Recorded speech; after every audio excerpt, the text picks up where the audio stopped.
Good evening, I'm Jeff Vaughn. And I'm Lena Wynn. We are just a day away from some winner-take-all primary races. That's right, tomorrow on the Republican side, 4 critical states: Florida, Ohio, Illinois, and Missouri. Florida and Ohio are winner-take-all states. Whoever comes in first there wins all those delegates available. Now, will Trump stump Rubio in Florida, and can Kasich win in Ohio? And what's the state of play for the Democrats? Democrats need 2,382 delegates to become the nominee. Tomorrow, Florida, Illinois, Missouri, North Carolina, and Ohio's delegates combine for a total of 792 delegates, making tomorrow night a pivotal night in the race against Hillary Clinton and Bernie Sanders. So a good night for Hillary could make her lead insurmountable. For more on tomorrow's primaries tonight, we now bring in KCAL 9 political reporter Bryan to prepare you for those key factors and what to watch for tomorrow. Yeah, and it seems every election year our eyes are squarely on Ohio. Absolutely. This could be the big one tomorrow, and Ohio is right at the center of the action.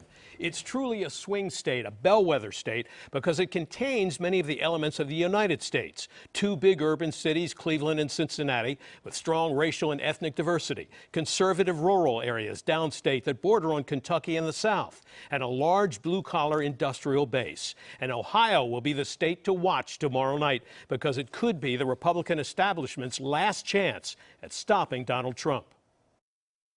The Trump jet pulled into a small airport near Youngstown, Ohio, where Donald Trump held another Super Tuesday evening rally before an enthusiastic crowd of supporters. So confident is Trump he'll win the winner-take-all primary in Florida, he left that state to push for votes in Ohio, where the polls show he's locked in another winner-take-all battle with Ohio Governor John Kasich, whom he drilled while giving this advice to voters. Go home. Go to sleep, get a good rest, go out tomorrow. You got to beat Kasich. He's not going to be a great president. He's not going to be strong. He's weak on the borders. Remember, when he was a congressman, he signed NAFTA. NAFTA destroyed Ohio.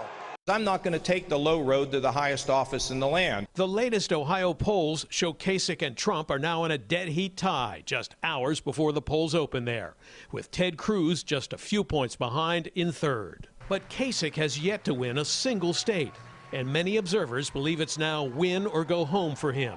He campaigned with former GOP presidential candidate Mitt Romney, who urged Ohioans to reject Trump by voting for Kasich. This is the guy that Ohio needs to vote for. America's counting on you. Kasich, who has refused to get into a war of insults with Trump, put it this way. When you run a campaign where you're dividing one against another, we're making these incendiary comments at a rally, that's a toxic environment. It's not healthy. USC professor Bob Schrum, who has advised and worked for a long list of mostly Democratic presidential candidates over more than 40 years, says those incendiary remarks may come back to haunt Trump in Ohio. As all of the mayhem surrounding Trump's rallies has gone to the center of the news, as Republicans have attacked him for a campaign of incitement, for appealing to the darker instincts in this country, that's eaten up all the media oxygen. So it's harder for Trump to make the case he'd like to make in Ohio. If he loses Ohio, it's a harder road to climb. Ted Cruz is focusing his fight against Trump in Illinois and Missouri,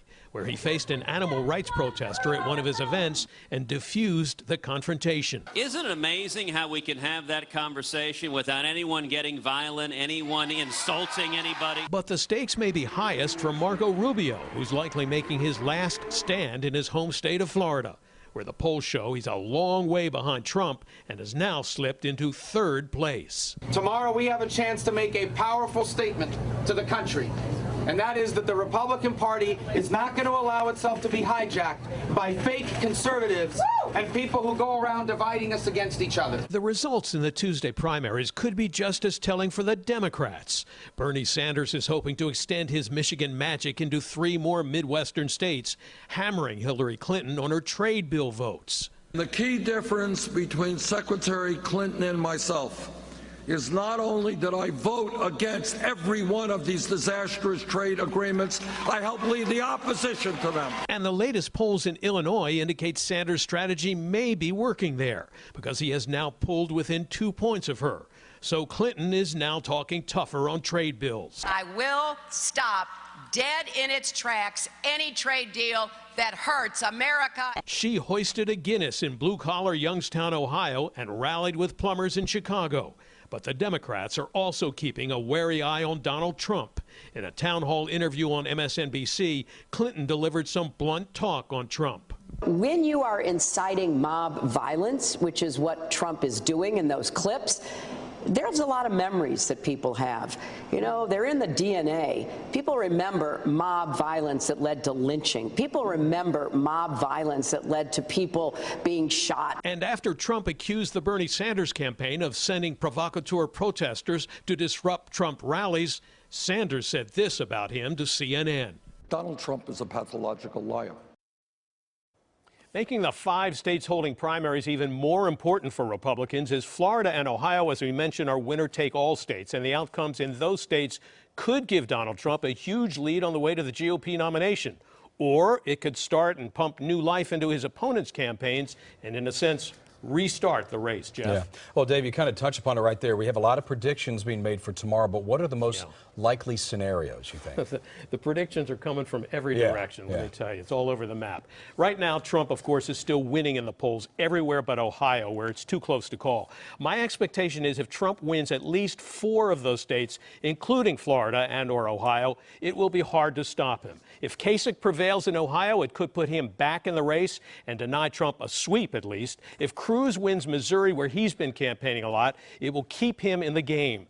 The outlook for Rubio in Florida is grim tonight, and unless the charges of provoking violence really take hold against Trump all of a sudden tonight, Rubio's probably done. On the Democratic side, the big battles in Illinois, where the candidates are polling neck and neck. Hillary Clinton leads everywhere else, even though Bernie Sanders has made an effort in Ohio and in Missouri.